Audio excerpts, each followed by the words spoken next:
Embark on a planet-hopping adventure like no other. From humble beginnings to cataclysmic conclusion, the wonders of Galaxyland await. Explore a cosmic cluster of planets teeming with friend and foe alike. Engage in tactical turn-based combat alongside your ragtag crew of misfits. Collect bizarre alien creatures ready to unleash upon your unsuspecting opponents. Challenge the universe's most wanted in epic boss battle events.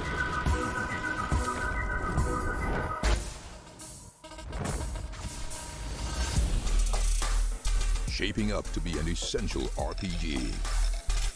A perfect fusion of action, exploration, and art. Stands toe-to-toe with the RPGs we love. Will you solve the mind-bending mystery at the heart of the galaxy and save planet Earth before the end comes for us all? Buckle up for the interstellar journey of a lifetime. Boldly go beyond Galaxyland. Out now. One, your life. Hello again. Hello Welcome again. to Welcome another to session another of session of EVX EVX 2024. 2024. And And this afternoon, this is the first this is the session of first this session of this afternoon. I have afternoon. a I game have that a it was game that actually it one was of actually my one of my biggest biggest surprises of, surprises of, I think, I the think, the submission process submission for process Indie Arena for Indie booth Arena at booth at Gamescom. I Gamescom. fell in love I with fell it, in and love I with it, and actually I had the actually had opportunity the to play it opportunity to during play it during Gamescom Gamescom and meet its and meet its developer, who developer, will who be will be now here with now me, here which with me, is which is Sam Enright. Sam Sam, Enright. how are Sam, you? how are you? Long time Long no time talk, or no at talk, or least at least a few a few months we months haven't we talked to haven't each other. talked to each other. How are Yeah, you? no, How are good, you? good to see you again. I know I've been looking forward to this. I appreciate it. It's an honor to be here, and yeah, it's great seeing you again. It was fun meeting you at Gamescom.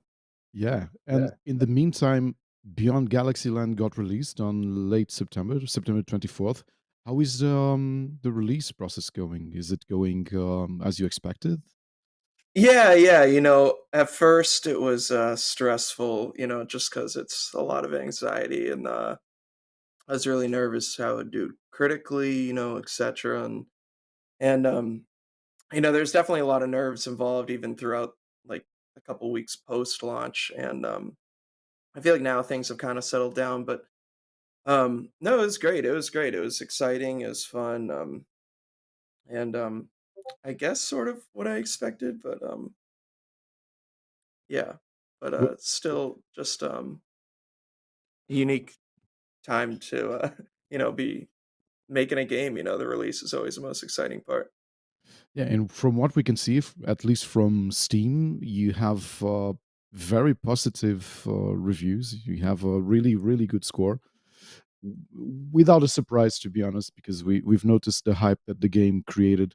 But I think it was also which event? I think it was at Nintendo that also featured your trailer in one of their Nintendo Directs, wasn't it?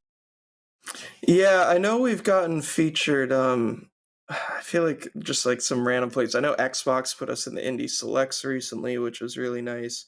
Yeah, Nintendo's been supportive of us by releasing some of the trailers, and yeah, we've had a lot of support from the big console, first parties, which has been exciting for sure. I mean, the I remember the first trailer was launching on PlayStation's YouTube channel, and I was so nervous clicking refresh over and over and over, just waiting for it to release. And yeah, that was exciting. So, and you're a solo developer releasing Beyond Galaxyland, and I already know the answer. This is actually your second game, isn't it? Mhm.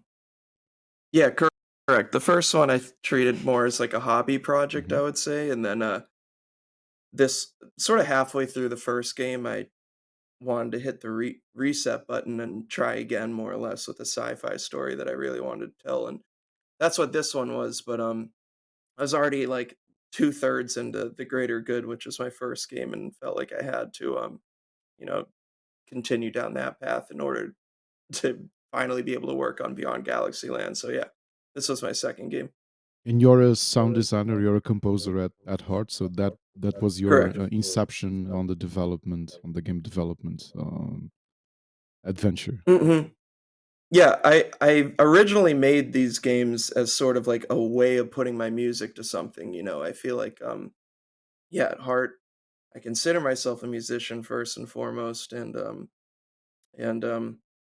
yeah, I love this genre of games too, so I just want to make a game to place my music somewhere. I always think it's funny because when the trailers released, I was more excited that my music was like in front of that many people rather than the game itself in a strange way because I've been, hustling on my music career for 10 years before making this game. So, But I can only imagine that the size of the technical challenge, and also in answer for that, the technical prowess that you had to surpass from coming from being a composer to learning everything. It almost looks like you went the other way around, but it worked. Like you had music, and then you thought, so I need to put this compositions and my creation somewhere. So now I'm gonna learn everything else just to have my own opus. You really had a marathon. yeah, no, most of the like, the harder questions like how do I even begin? How do I do this? How do I do that? Were all answered from working on my first game, The Greater Good. And I couldn't have made Beyond Galaxyland without first doing a pit stop there. So yeah, I feel like I learned the foundation of how to make an RPG like this through The Greater Good, and then I applied that to Beyond Galaxyland, sort of broke down everything I had done for The Greater Good, rebooted it, and try to do it better. Like there's minor but major differences between the two games. Between high level stuff like the battle system being overhauled to more simple stuff like even your party members following you in the field, which was different than the first game where it was just the main character, and just trying to like, yeah, overhaul things I had learned. But most of the 0 to 100, learning process was on the first game, and I couldn't have done this one without that one. So yeah, it's been a process. I mean, that one took me 3 years to figure out how to do everything, and this one was another 4 or 5. So it's, yeah, just a lot of googling and figuring things out.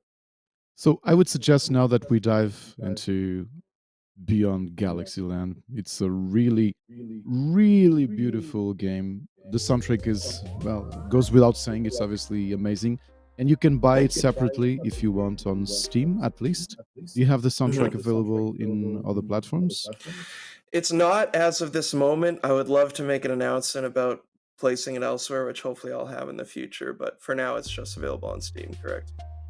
Well, and the game is already released, so I pasted the URL for Steam on our chat. So please go there, wish list. You have a demo of it? No, you don't have a demo available. But if you don't have a demo available, uh, well, Mhm. if you enjoy this and you're watching, hit add to cart and then check out the game. The game is also available on console, so Switch, PS5, and Xbox Series, isn't it? Mhm, correct. Yep, yep, yep. So, Sam, did you grow up playing Super Nintendo RPGs and JRPGs? Is that your Yeah, influence? it's funny. I wasn't allowed to have a video game system until PS2, which was when I was about maybe 12, 13 years old. But so before that, I watched my cousins play very specific games, and I'd watch them play them all the time. And I'd go over to my grandma's house, and they'd be there. And one of the big ones was Chrono Trigger. So yeah, that was Super Nintendo. Yeah, I love all old school games like that. The original Nintendo my grandma had herself. So I just grew up playing that every minute I was at her house and trying to sneak in my gaming hours there because I wasn't allowed to have them at home. But it Wait, wasn't your until grandmother played Chrono Trigger?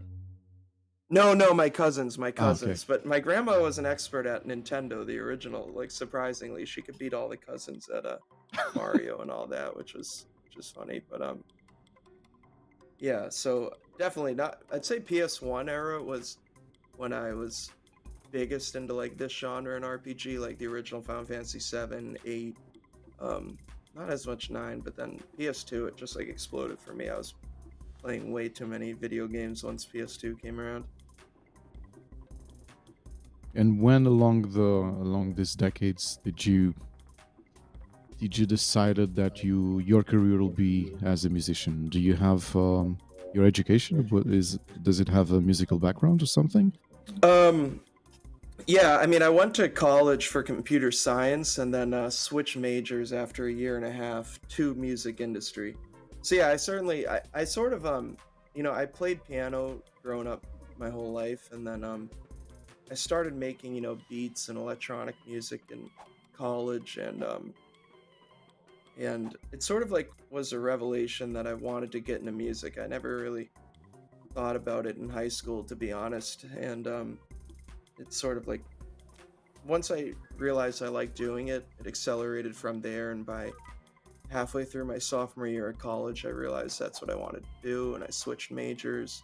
And then immediately after college, moved out to LA to try to pursue that whole career. I feel like that's the standard motions if you're trying to take it real serious. Move to LA, at least out here, and then yeah, just went from there.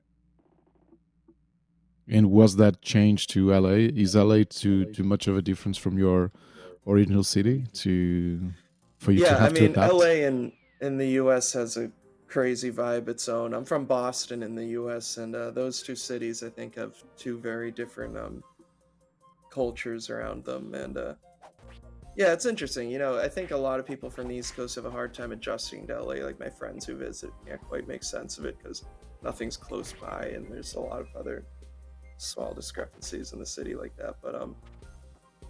But yeah, it was that type of change is fun for me. So I like the challenge of fitting into LA, that type of thing.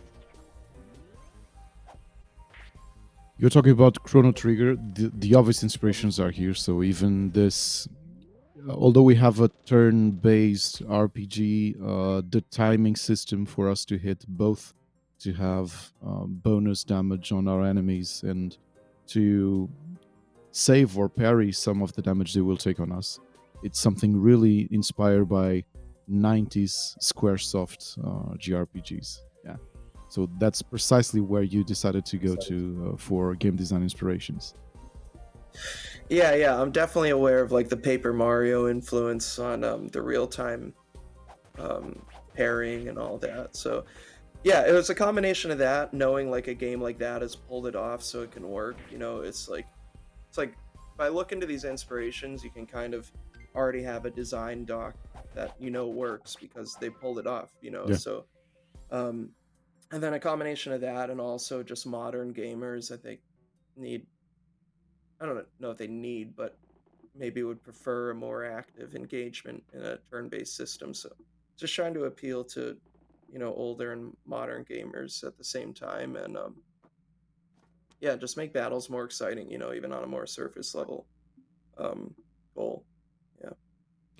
And visually, we're playing this sci-fi adventure, but at the same time, the aesthetics almost have tangent to a more almost a realistic approach to an organic approach to sci-fi.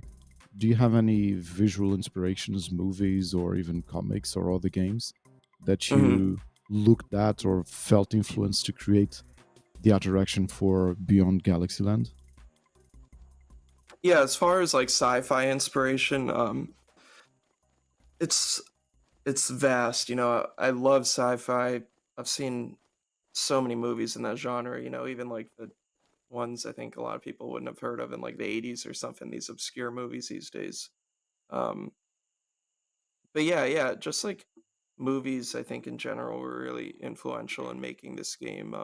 Like the ending of the game was sort of dictated from this random movie, The Lives of Others, which is so obscure because it doesn't have anything to do with this game. But just in terms of the way it ends was inspirational to me, how it ends on a positive note, and just kind of taking everything from not just sci-fi but movies in general and trying to approach this game from that angle as far as storytelling. Like I think like a movie doesn't linger in one area for long, and this game tries not to do that.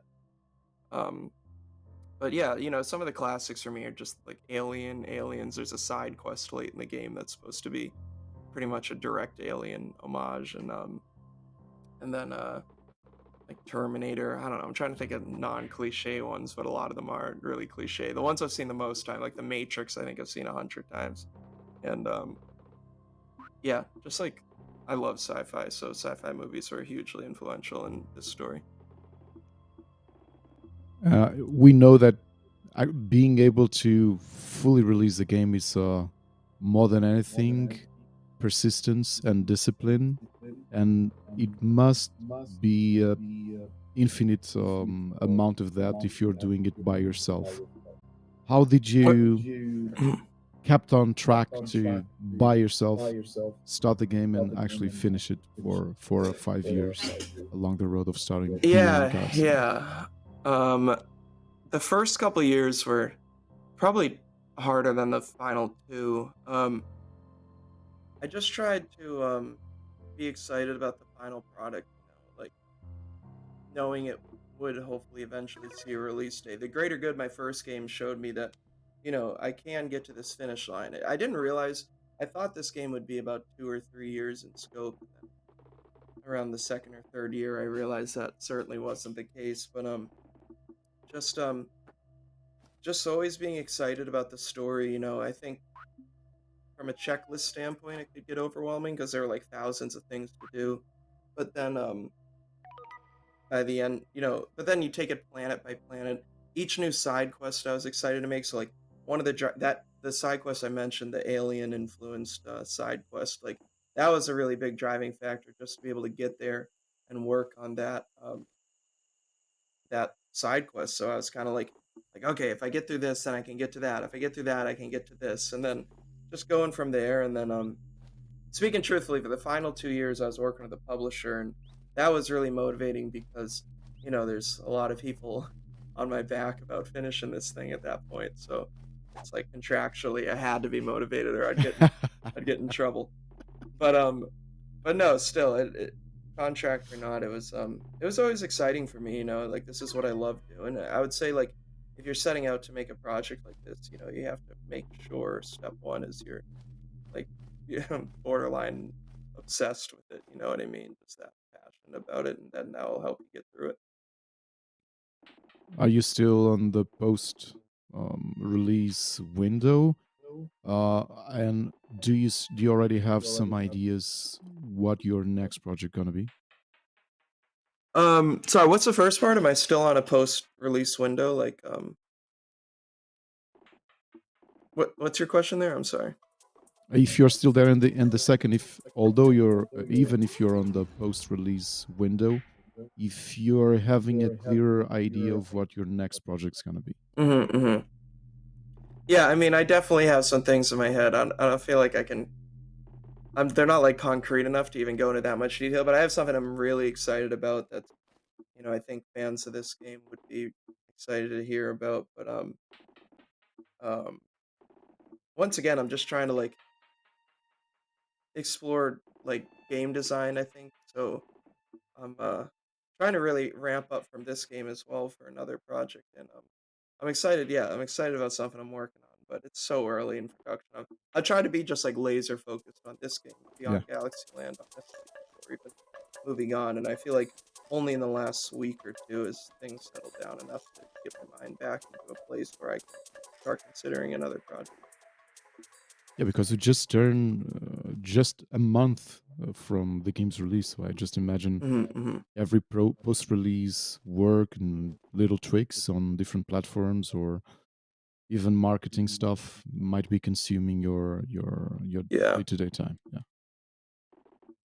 No, for sure, for sure. It's been full time since release. Again, probably until the last week or two, but I know I feel like I wonder like what would be occupying my time post release, but there's so much to do, yeah, in terms of marketing, bug fixing, I'm working on some things in terms of patching and stuff like that. So balancing is another effort that, once the game gets out to the public, you don't realize this might be too easy, this might be too hard.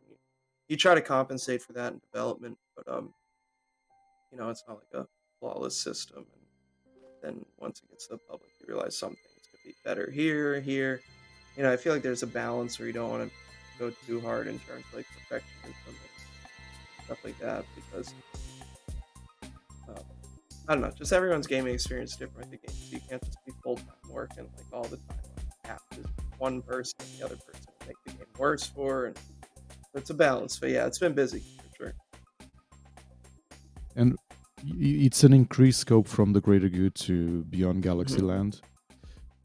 Do you think that did you measure your the idea for the future if you're gonna remain a solo developer of or if you would like to try it having even a small team around you to do a next project?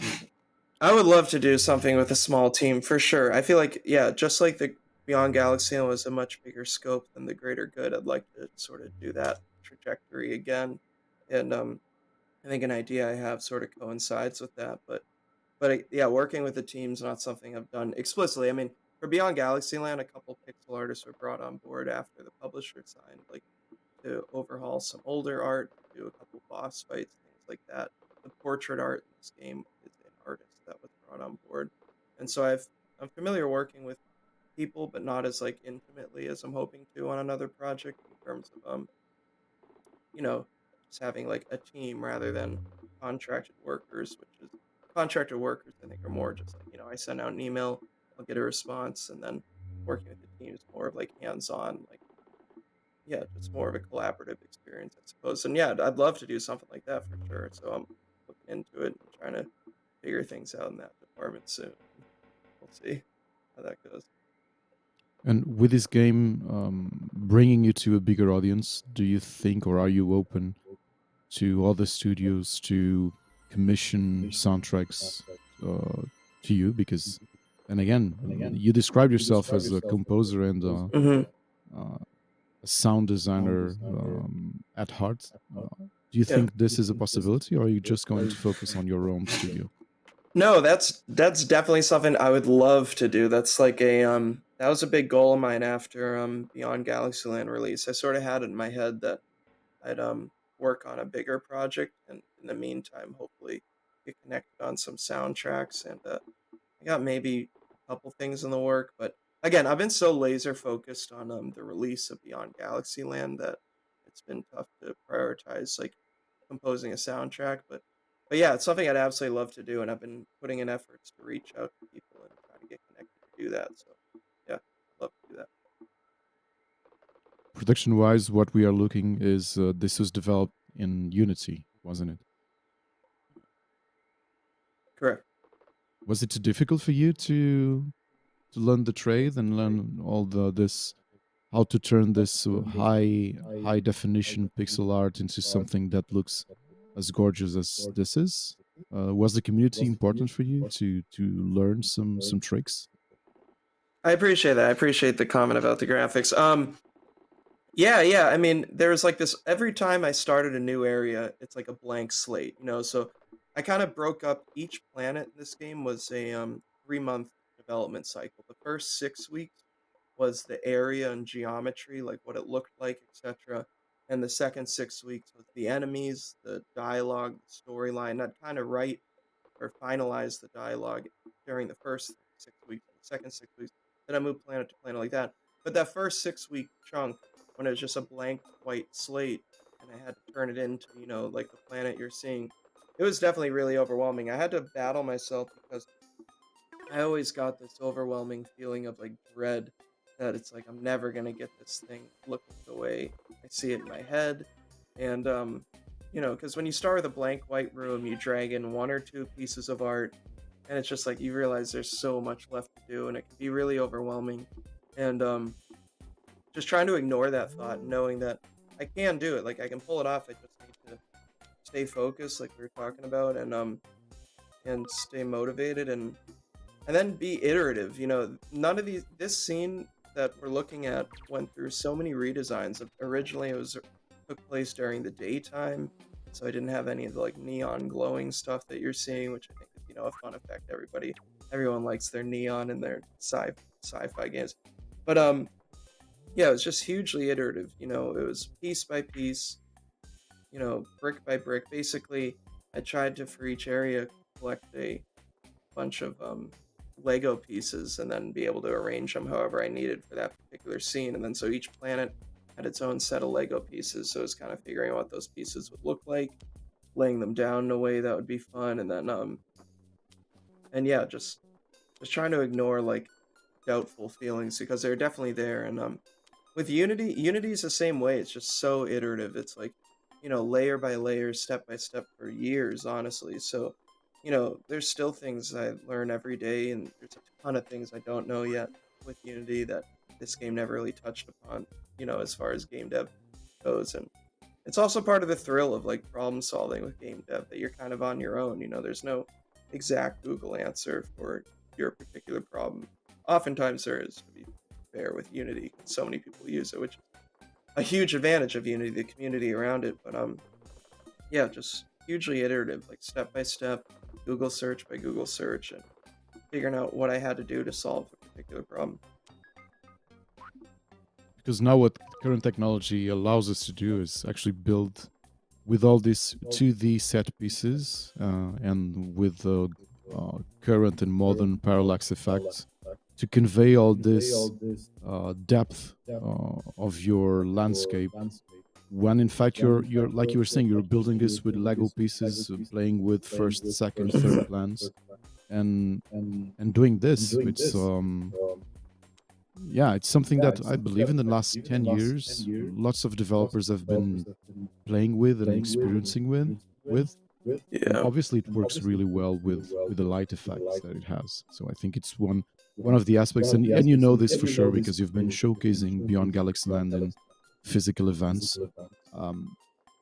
How is it the saying, like the eyes are the first word, like the first impact is visual because you're in a crowded place and then you just get captivated by how the game looks. And the fact is, the game is visually really captivating. So what kind of feedback did you get from the physical events? Yeah, it's funny, like obviously, I have it like romanticized in my head that graphics shouldn't matter, but that was sort of the learning lesson for my first game where I kind of didn't put much effort into the graphics. So this one I made sure to correct that. And I love pixel art. I know pixel art's hugely popular in the dev community, so I just try to do something unique within that mindset. And yeah, that's sort of the results. I mean, a lot of it was like graphically overhauling my first game because they play and look similarly, but this one's just obviously much more advanced and then uses pixel art. So I think it's a popular, this 2.5D is really popular these days because these engines like Unity lend themselves to 3D environments really well. Like when you're playing this game, you play it on a 2D field, but in the dev environment it's entirely 3D. So Yeah. Like there's not much difference between like a fully 3D adventure and this one, despite the gameplay being, limited to 2D axis. But yeah, I don't know. Like graphics are really important. The feedback's been interesting. Like graphics are so subjective. So I've heard things on both sides of the spectrum. I know some reviews mentioned that they weren't impressed graphically. Others really liked the graphics, and yeah, I think it's like I don't know. It's just so subjective. I think it's fun seeing different reactions to them. But I think one of the key things with graphics and go underrated is they just need to communicate the story you're trying to tell. So like as long as the information that the story needs to convey to the player can be told in a graphical style, like that's king. And then everything else is just like gravy, it's polish, like the light rays here you're seeing, and just like bloom and particle effects and all that, and just trying to make the world feel living and alive. But yeah, I think feedback on the graphics and pretty good. I've gotten a lot that they're just like unique and weird, and I think that's just a byproduct of approaching game dev from like a different perspective, I guess, than coming at it from like pixel art per se. I'm coming at it from 3D instead. So yeah. Regarding the 3D slash pixel art discussion, I have this discussion for a few times already with my main podcast co-host. He Mhm. might be listening to this now, so sorry, Rui, if I'm um, misrepresenting our dialogues. But the fact is, I think for you to be approachable, or at least let's use the word seduced by pixel art games, you really need to be into it. Because then again, like you said, it's a subjective thing. If you're now a gamer that prefer 3D games or are completely submerged in the 3D, the pure 3D thing, or the new graphical or graphic fidelity, and you think that pixel art is something that reminds you of old times, or even if you're a younger gamer and maybe pixel art doesn't say anything to you because you didn't grow Mhm. up with the actual advancements, the creative and technical advancements of the industry, maybe pixel art games will not be the ones that you'll look into. But there's also another thing, and obviously you've been working with pixel art. There is some misleading idea, especially for some students I had in the past. They thought that it was easier to do a pixel art game, so people would do pixel art games because it's easier than doing a 3D game. And Mhm. I don't think it's quite it, especially now with all the tools that you have for 3D. Would you agree with this, or did you ever hear this kind of opinion like, oh, so you go for pixel art because it's easier?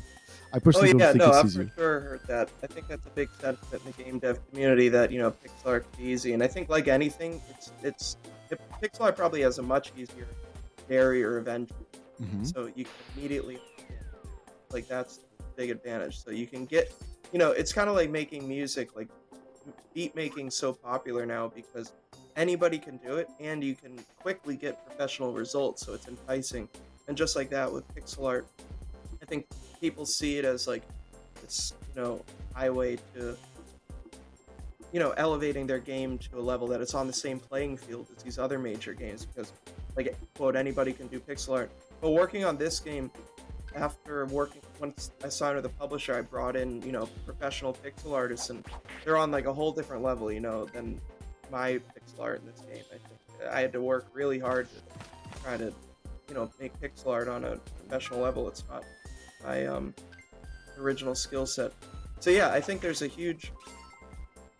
enticing, but and it's an easier barrier of entry, but getting it to a level that's exciting is still really difficult. And then compared to working with 3D, yeah, I it's like advantageous on one level, but it's hugely disadvantageous on others because like if you have a run cycle or like a run animation for a character, with 3D you can apply that to all your different 3D models. Yeah. With pixel art, you have to reanimate every single character. So like it was a thing that halfway through development I went in and changed the main character's walk animation from 4 to 8 frames.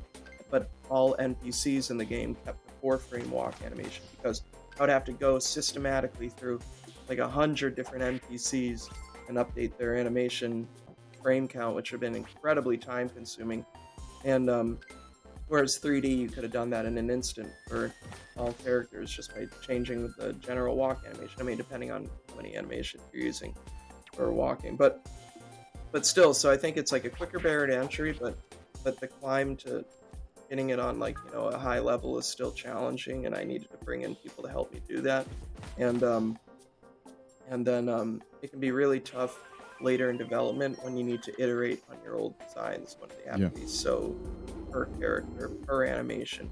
I mean, like the main character Doug, I had to like add in I redid his character design about halfway through development, and I just had to update so many different animations, and it becomes a debate for months approaching that. Like, is it worth it? Is it worth going in and spending a long time to reanimate all these? And I think pixel art forces you to ask those questions when 3D would be much more accessible. But then, yeah, it goes both ways though. It's really hard to make a really nice 3D model too. So yeah.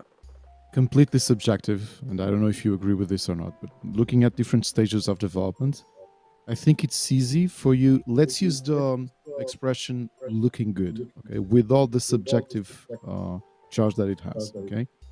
I believe that pixel art is easier for you on a prototyping phase to actually have achieve something that looks good.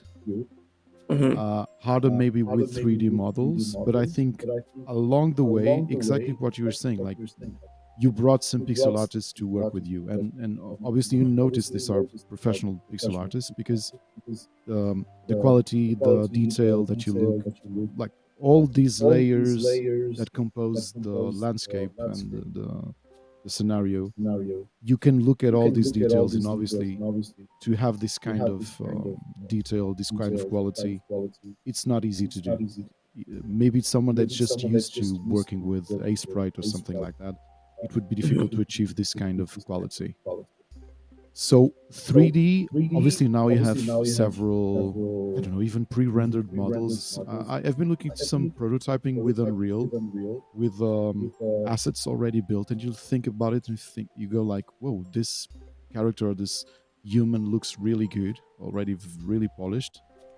Maybe it's harder for you to have your own visual identity with 3D, but it's easier for you to have a really strong visual identity with pixel art. Yeah, I would say, that's definitely I'd say like that's a real threat to working in the engines, that when you boot up, Unreal and it gives you X, Y, and Z, same with Unity, depending on what you're doing. You see a lot of indie games that are just like the blueprints and then expanded upon, to some degree, but still clearly the blueprints. And and yeah, like game engines try to funnel you into a tunnel, I think. It can be hard to break out of that tunnel. And yeah, pixel art, yeah, you're correct. Like prototyping pixel art is a quicker path than prototyping 3D for sure. Um, and then yeah, I think like having a vision on your, like, even from working at pixel art though, like, if I like this area, like there were like 10 different attempts at trees, pixel art trees, and 9 of them didn't really fit. So it's still like, if you have a cohesive art style, I think you still need to work hard on making things fit that. So if you start just throwing in a bunch of different pixel art styles into one scene, it will look, non-cohesive, and then or incohesive, excuse me. And then yeah, so yeah, I agree with you. I think it's quicker to prototype for sure, but it still requires a lot of effort to get to like a final product per se. And again, like Beyond Galaxyland was years of iterating. Like even these jungle scenes, I went back and updated a ton of things throughout development, over and over and over. And yeah, so it's easier, but it's still challenging. I'll say that.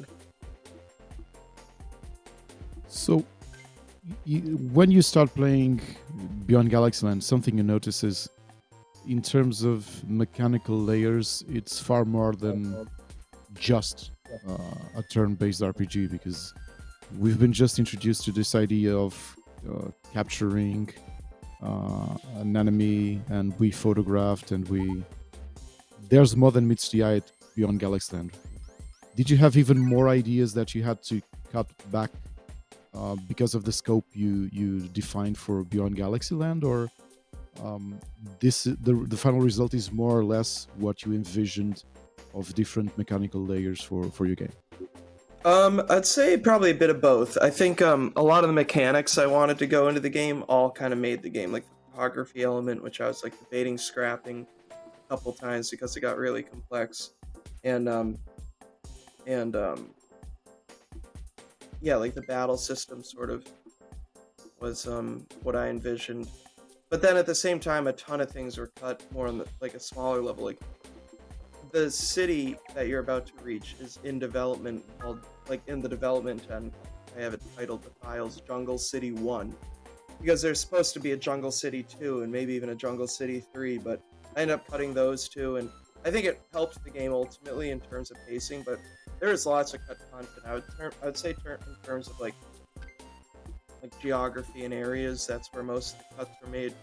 And but still wanted to make the game feel big, so it's kind of finding that balance between how much can I cut while still achieving what I want to with my goals for the game. Then like with photography, like yes, I kept photography, and that was a goal of the game. But originally, I guess I sort of pictured that like I was inspired by in Metal Gear Solid 3, there's this enemy, the End. He's the sniper, and you can like see him early in the game in the distance, and if you manage to pull off a shot on him, you won't get that boss fight later in this game.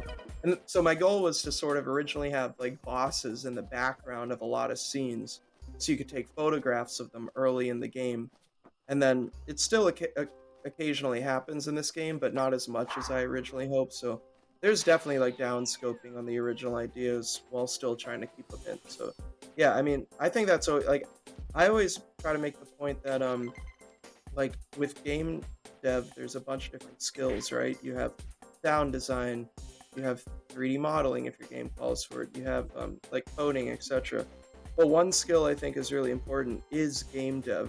And to me, that just means knowing how to scope back, knowing when to cut elements and keep the game intact, and just knowing when you don't need to do something. Because, like, I don't know if you've heard of feature creep, where you just keep adding in new features and dev never ends because you're constantly, over scoping the game. So, yeah, I think it's important to cut things, but dream big and cut back from there, and hope the dream's still alive after the cuts. Yeah. It's that's a discussion I have.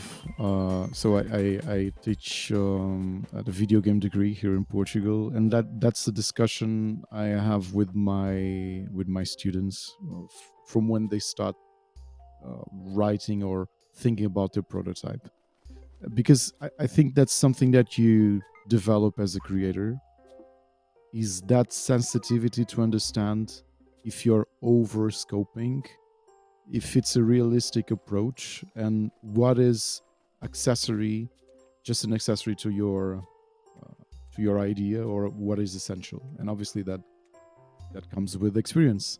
But I think those are the best. I think one of the best debates you can have creatively with, in this case, with students, because they actually have to reflect on their own projects. No, I think you're absolutely correct. And experience, I think, is king here, because like, just to tell you about my almost how I arrived on this game was just working within my boundaries. I tinkered around with game dev in high school, and I tried to make like a fully 3D first-person shooter, and I just realized 3D modeling is not my suit. So if I'm gonna approach a game, I would be working myself out of the ability to finish it if I went for intense 3D modeled world. So then I, worked on pixel art to try to figure that out. But then, like, the first game I made, The Greater Good, which is similar but simpler, is how I learned through experience to do this one. I learned how long this one might take, how long, what I need to do to finish this one, and what I can't do, almost more importantly, what I can't do for the first one, And yeah, that's totally all experience. So I think like working on smaller projects and almost like failing to do so is critical to figuring out how to work with yourself. I think, again, like game dev is a skill, like, knowing what you can do, knowing, keep things within scope for yourself. I think it's critical, and that's just through experience. Yeah. And by the way, Sam, since you brought, we were talking about The Greater Good, I need to share with our audience what is for me one of my best Gamescom stories of all time, which was meeting you in this Gamescom edition and talking about your career and your first game, because I was actually one of the... Oh no, I bought your first game 6 years... 6 years ago, which was a good surprise. Yeah. No, thank you for that. Yeah, I mean, that was mind-blowing, because I don't think too many people have bought that game in general. I think I met one of a few across the whole globe, so no, it was great hearing that. That was wild, honestly. I was amazed to hear that, so that was really funny. I actually brought that story home, and I had to share it, because that was so... I think that's one of the best things. That's what made me dedicate my life to indie developers, was this one-on-one contact, and meeting people and knowing their inspirations and their struggles and their, I don't know, whatever they are doing to to bring their dreams and their games to life. And this stories, I think it's, I don't know, I think I will never forget that like you were going, you didn't believe I actually bought your game and I had to show you on my phone. Yeah, it's There's just no way so you good. have this thing. No, that was wild. Honestly, it's an honor that you did. I really appreciate it. It means a lot. Um, yeah, it's crazy, but shows you're a very thorough indie gamer. You've covered most games if you got to that one. So yeah, that was crazy. Honestly, I love that story. Mind blowing. It means a lot. Seriously appreciative of that moment. Was it your first time showcasing a game in Europe? Was it my first time showcasing a game in person? You're asking? In Europe or in person? Did you showcase No, in yeah, the yeah. USA? Sorry, yeah, both. Oh, Honestly, Gamescom. You know, it's funny. You work in the dark in a lot of ways on these games for ages, and then suddenly 4 years later, you're on a plane out to Germany to showcase the thing, and yeah, it was my first time ever showcasing a game in person. But yeah, um, yeah, it was really cool to do that, and yeah, you had your publisher there to support you too, didn't you? correct. Yeah. Mhm. Did you enjoy the experience of having people just stopping and playing your game? Yeah, it was amazing. It was amazing. You know, it's like it was just great talking to people. I met a lot of people in the industry. I met a lot of people not in the industry. People just excited about the game. Um, it was great. Just there's something real like authentic or something about watching someone play the game live and experience it for the first time. You know, everyone plays the game differently. That's why game dev can be tough because you think you compensated for everybody's play styles, so then of course someone at Gamescom proves you wrong. And but it's great. Yeah, I mean, I just loved having conversations with people there. It's it's always like an honor for me to have people play the game. You know, it just means a lot. People take their time out to sit at the booth, check it out. You know, there's so many games at Gamescom, and yeah, it was special. I loved that experience. With all the time consuming of developing beyond Galaxyland, do you still have a bit of free time to play games yourself? You know, I'm trying to make it like a goal of mine next year to play more video games. Honestly, I felt like this year was really intense. Approaching release was just a lot of work with porting to consoles and stuff like that. I felt like I had very minimal time, and I also feel like games are so incredibly long these days that I'm like it's tough for me to find like 50 hours to play something, you know, and which is why I love indie games too. You know, oftentimes they're not as long. This game being a fine example of that. But I wish I had more time to play video games, and I plan on allocating that time next year. So yeah.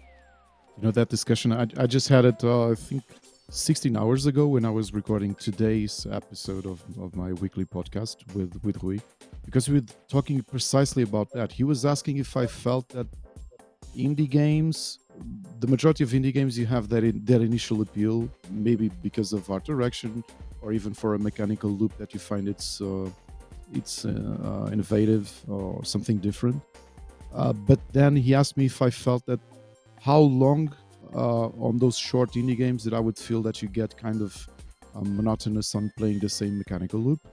And the discussion ended up being that current AAA games require you to invest 50, 60, 70, 80 hours, and that you end up doing exactly the same thing. That when you start diving into indie games, you notice, well, during this time that I was just grinding some stuff on AAA, I could have played like 10 amazing indie games and feel fulfilled. Yeah, like, you know, the AAA world takes such little risk these days, you know, because they can't take risk if they're investing $80 million into a project. So, and that trickles down from like the gameplay to the story, you know, etc. And then you come over to the indie world, and that's pretty much the only thing people are doing is taking risk. You have to take risk to stand out. It's like a whole different mindset. And yeah, it's like, you know, I was just playing Minute the other day. You know, I don't know if you played that one where you have to give a minute to Yeah, yeah. basically per life to get around. But it's such a good mechanic. You know, indie games can base their games around these interesting mechanics that AAA can't afford to do. You know, I feel like you get a game like Titanfall 2 back in the day, which really innovated within that space, but it's few and far between.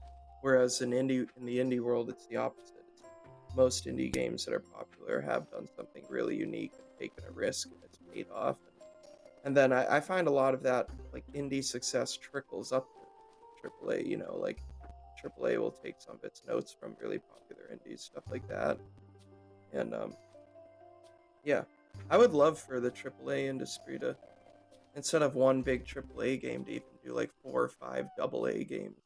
You know, more like the PS2 era where these Yeah. games had 1 or 2 year dev cycles. And, you know, I subscribe to quality over quantity, so I don't need the 50-hour game. I prefer 4 or 5 10-hour games like you're saying with the indie field. But as of now, yeah, the indie world is in such a good place that I feel like, you know, if people aren't into indies, they probably would be if they gave them, you know, chances and stuff like that.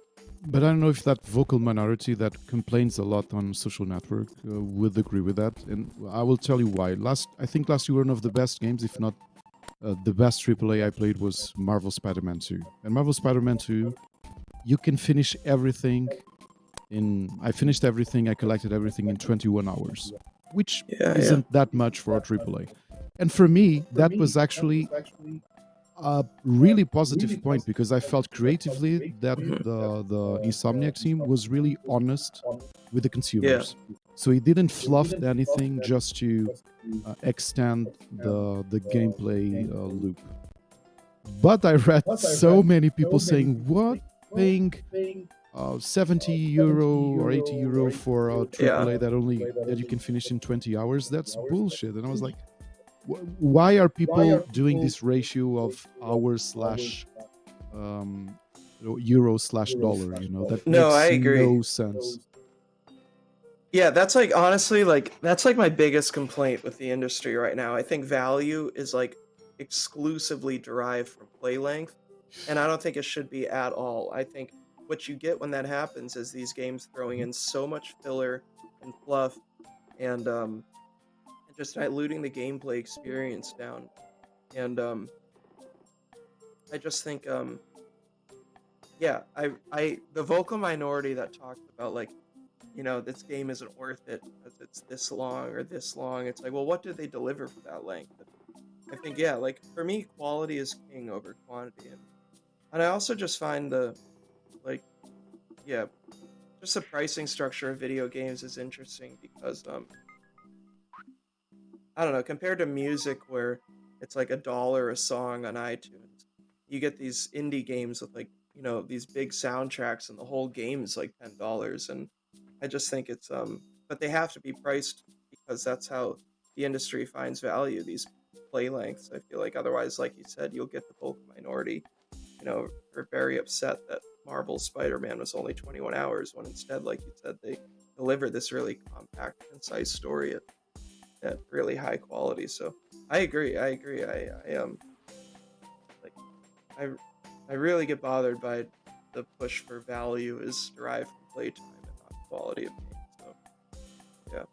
Sam, this conversation was amazing. It was a real pleasure to meet you again. Now, as I'm also honored for you to have submitted Beyond Galaxyland, which was one of my greatest surprises